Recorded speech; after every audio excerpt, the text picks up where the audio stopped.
चंदन आज ऑफिस से बहुत लेट आया होता है। वो बंगले में आता है और उत्सुक होकर गाते हुए अपने कमरे की ओर जाता है। तुम्हें अपना बनाने की कसम खाई है, खाई है। प्रीति, आज तो मैं तुम्हें अपना बना कर ही रहूंगा। आज की रात एकदम यादगार बना दूंगा। सुहाग रात अधूरी रह गई, लेकिन आज की रात सारी कसर पूरी होगी। चंदन सीढ़ियां चढ़कर जैसे ही अपने कमरे के बाहर पहुंचता है, वो अपनी बीवी प्रीति की आवाज सुनता है। अरे छोड़ो ना, तुम भी ना। I love you, sweetheart. I love you too, baby. ये क्या प्रीति मेरी गैर मौजूदगी में किसी और के साथ रंगरेलियां मना रही है? चंदन जैसे ही दरवाजा खोलता है, वो देखता है कि प्रीति एक कंकाल के साथ रोमांस कर रही है। और ये दृश्य देखकर चंदन का सूसू निकल जाता है। नहीं, ये क्या, एक कंकाल, और वो भी तुम्हारा बॉयफ्रेंड? चंदन के रोंगटे खड़े हो जाते हैं। रुको, अभी तुम्हारे पापा से जाकर बोलता हूँ कि आपकी बेटी का एक कंकाल के साथ अफेयर चल रहा है।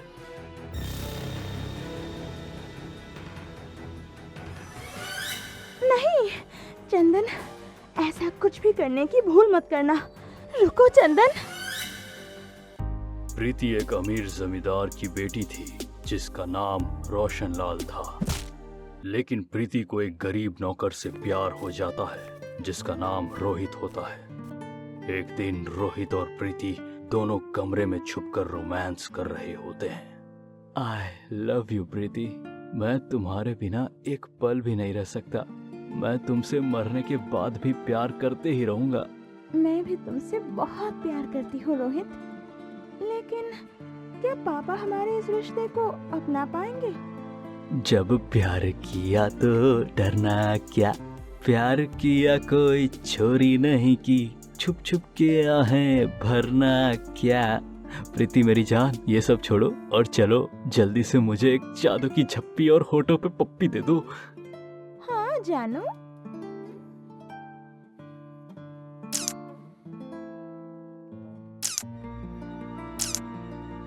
तभी वहां पर रोशनलाल आ जाता है और वो उन दोनों को रोमांस करते हुए पकड़ लेता है। जिसके बाद रोशनलाल के आदमी रोहित को मार मार कर उसका भर्ता बना देते हैं। मालिक मालिक, मारो मत मुझे प्लीज। मत मारिए उसे, वो मर जाएगा। प्लीज उसे मत मारिए। पापा पापा, रोकिए ना इन दरिंदों को। दरिंदा तो ये कमीना है। नहीं, मैं इसे जिंदा नहीं छोड़ूंगा। मैं इसे आज मार ही डालूंगा। रोशनलाल राइफल लाता है और रोहित को शूट करता है। रोहित वहीं मर जाता है। नहीं नहीं रोहित।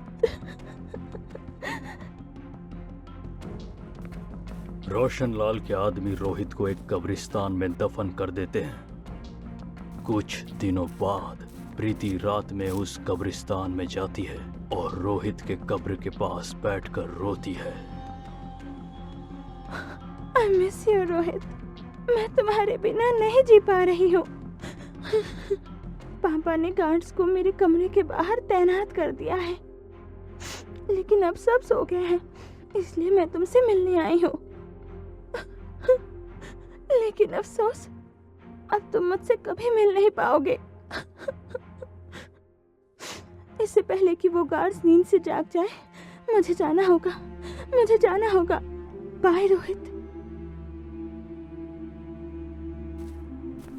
प्रीति उस कब्रिस्तान से बाहर जा ही रही होती है कि तभी उस कब्र को तोड़ते हुए उसमें से कंकाल रोहित गॉगल लगाकर बाइक पर सवार होकर प्रीति के सामने आता है।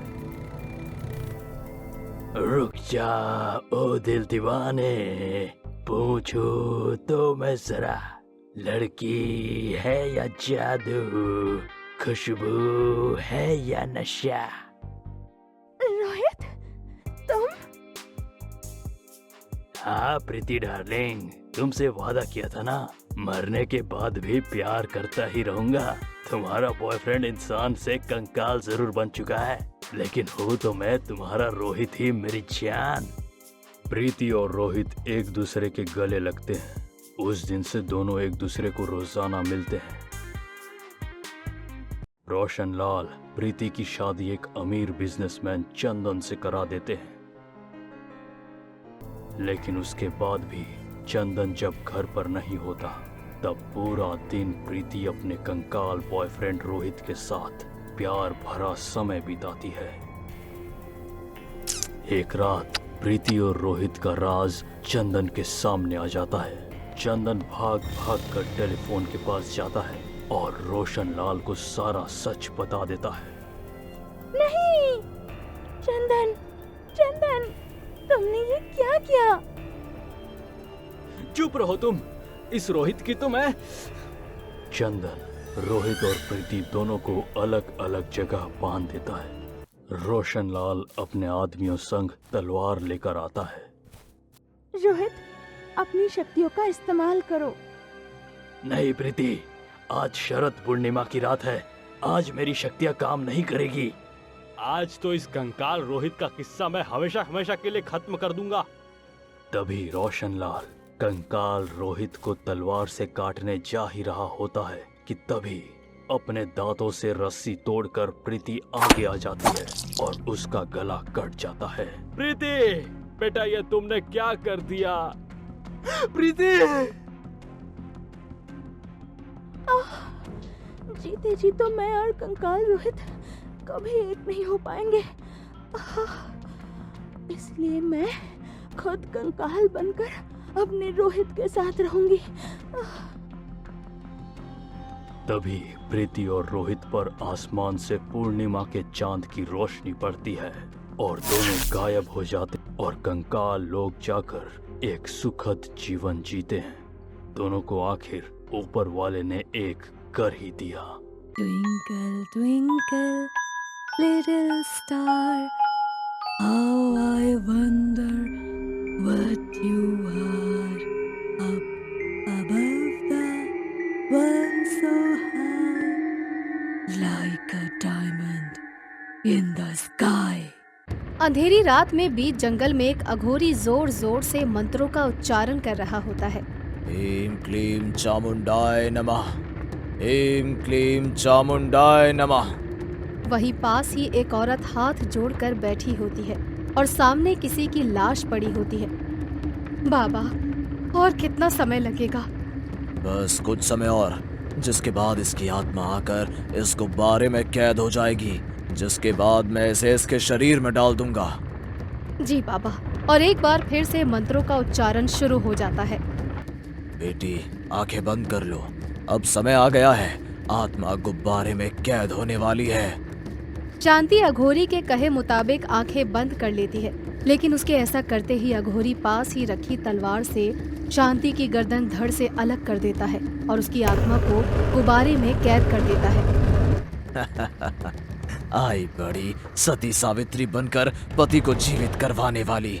एक बार आत्मा यमराज के कैद में चली जाए तो वापस थोड़ी ही आती है। लेकिन इसकी आत्मा को तो मैं अपने शरीर में डालूंगा, जिससे मेरी ताकत दोगुनी हो जाएगी। शांति कोई और नहीं बल्कि अघोरी की शिष्या ही थी, जिसे अघोरी ने सारी तंत्र विद्या सिखाई थी, ताकि अंत में उसे मारकर वो अपनी शक्तियों को दोगुना कर सके। अघोरी ये सब कह ही रहा था कि अचानक से वो गुब्बारा फट जाता है और शांति की आत्मा उसमें से आजाद होकर एक चुड़ैल बन जाती है। तूने अपने फायदे के लिए मेरी हत्या की, ये ठीक नहीं किया तूने। मैं तो भरोसे के साथ तेरे पास आई थी और मेरे पति की आपातकालीन मृत्यु के कारण मैं कमजोर हो गई थी, जिस कारण मेरी शक्तियां काम नहीं कर रही थी। इसीलिए मैंने गुरु समझकर तुझसे मदद मांगी। लेकिन तू तो शैतान निकला। अब तू नहीं बचेगा घोरी, नहीं बचेगा। इतना कहकर शांति तड़प तड़प कर तलवार से अघोरी की हत्या कर देती है और उसकी आत्मा को एक गुब्बारे में कैद कर देती है। वहीं अगले दिन शांति चुड़ैल भेष बदलकर एक गुब्बारे वाली का रूप लेकर गांव में जाती है। गुब्बारे वाली आई है, गुब्बारे ले लो, गुब्बारे ले लो। वहीं बहुत से लोग उससे गुब्बारे ले लेते हैं। फिर वो एक तांत्रिक के पास जाती है। बाबा, गुब्बारे ले लो। नहीं बिटिया, मैं गुब्बारे का क्या करूंगा? आत्मा कैद करने के काम आएगी। वहीं शांति को देखकर अघोरी सतर्क होता है। इससे पहले वो उसकी हत्या कर उसकी आत्मा को गुब्बारे में कैद कर लेती। मैं खेलूंगी गुब्बारे से, मैं खेलूंगी। ऐसे ही अब शांति आसपास के गांव में घूमकर सभी तांत्रिकों और अघोरियों का पता लगाती है और उन्हें मारकर उनकी आत्मा को एक गुब्बारे में कैद कर देती है, जिस कारण से सोनापुर और आसपास के गांवों में बहुत कम अघोरी बचते हैं। अरे जीवन, तूने सुना क्या? आजकल बहुत ही तेजी से सोनापुर और उसके आसपास के गांव में अघोरी गायब हो रहे हैं। हाँ, और अगर हमें इसके पीछे का रीजन पता चल गया तब तो मीडिया वर्ल्ड में तहलका मच जाएगा और हमें एक नई स्टोरी मिल जाएगी। चल चल पता लगाते हैं, काफी इंटरेस्टिंग टॉपिक है। फिर पांचाल और जीवन दोनों जर्नलिस्ट आसपास के गांव में अघोरी को ढूंढने लगते हैं। वहीं रात के समय पांचाल और जीवन एक बड़े तांत्रिक को ढूंढते हुए जंगल में जाते हैं। ये तभी वहां देखते हैं कि गुब्बारे वाली चुड़ैल हाथ में खंजर लिए तांत्रिक को मारने के लिए आगे बढ़ रही होती है। रुक जाओ, तुम ये क्या कर रही हो? तभी तांत्रिक की यज्ञ तपस्या भंग हो जाती है और वो चुड़ैल से ज्यादा शक्तिशाली होता है। वहीं सामने चुड़ैल देखकर वो उसे झट से बंदी बना लेता है। कौन हो तुम और मुझे क्यों मारना चाहती हो? तभी शांति चुड़ैल तांत्रिक को अपने साथ की पूरी घटना बताती है। और इस गुब्बारे में उन सभी अघोरी तांत्रिक की आत्मा है और अब तेरी भी होगी। देखो, वो तांत्रिक बुरा था जिसने तुम्हारी हत्या की, लेकिन इसका मतलब ये तो नहीं कि हर अघोरी एक जैसा हो। मैं सिद्धि करता हूँ, मैं ढोंग नहीं करता। जाओ यहाँ से। सब ढोंगी होते हैं, एक जैसे होते हैं। आज तो तू मरेगा ही। इतना कहकर चुड़ैल अपनी शक्तियों से तांत्रिक के कब्जे से आजाद हो जाती है कि तभी पांचाल आकर उसके सारे गुब्बारे फोड़ देता है, जिससे सारी आत्माएं आजाद हो जाती हैं। पांचाल के ऐसा करते ही चुड़ैल बहुत ही ज्यादा गुस्सा हो जाती है और पांचाल को मारने जाती है कि तभी जीवन उसके पास जाकर उस पे गंगाजल डाल देता है, जिससे चुड़ैल फिर से एक गुब्बारे में कैद हो जाती है। Twinkle, twinkle, little star, how I wonder what you are, up above the world so high, like a diamond in the sky.